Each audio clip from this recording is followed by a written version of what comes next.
Good morning mga idol. Dito tayo sa ating munting garden mga idol.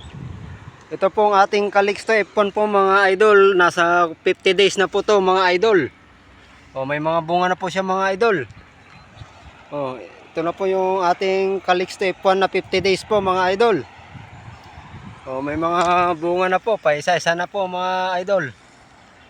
Ito yung ating Calixto F1 mga idol. 50 days na po to mga idol ang ating Calixto F1. 50 days na po to mga idol. May mga tali na po naman naglagay na po para pag humahangin hindi siya matutumba. 50 days na po to mga idol. Ating Calixto F1 na talong mga idol. Yan na po siya. Lagyan ko na mga balag mga idol. Kanyang mga bunga mga idol yung mga namumulaklak na mga idol. Ngayon po mag-aabono po tayo mga idol, magdi-drenching po tayo ng abono mga idol. Ito na po yung natimpla natin mga idol. Bali 1 kilong ang pinaghalo ko po dito mga idol.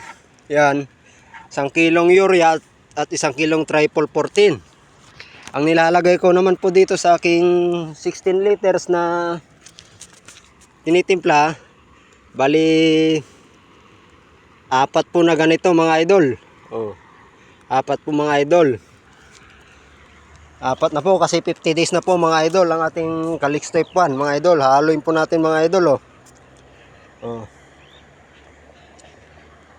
Yan na po siya. Inahalo po natin ang ating abono na i-drenching po sa ating Calixto F1 na 50 days po mga idol. Tapos ang ginagawa kong pagdilig mga idol, ito po ay katumbas ng 2 latang sardinas po, 2 ganun po. Ito 2 po ang didilig po natin mga idol, 2 ganito.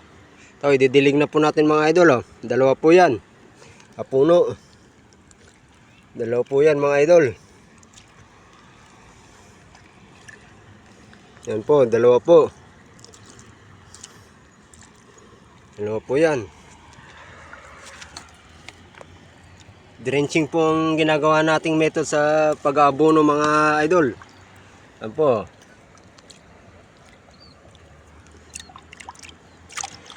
Dalawa po yan, 2 para makainom sila, makakapagkape. Yan po ang ginagawa ko sa aking 50 days na talong na Calixto F1 mga idol. Ito na po siya, 50 days na po yan mga idol. Yan na po ang aking update sa aking 50 days na Calixto F1 na talong. Magandang umaga sa ating lahat.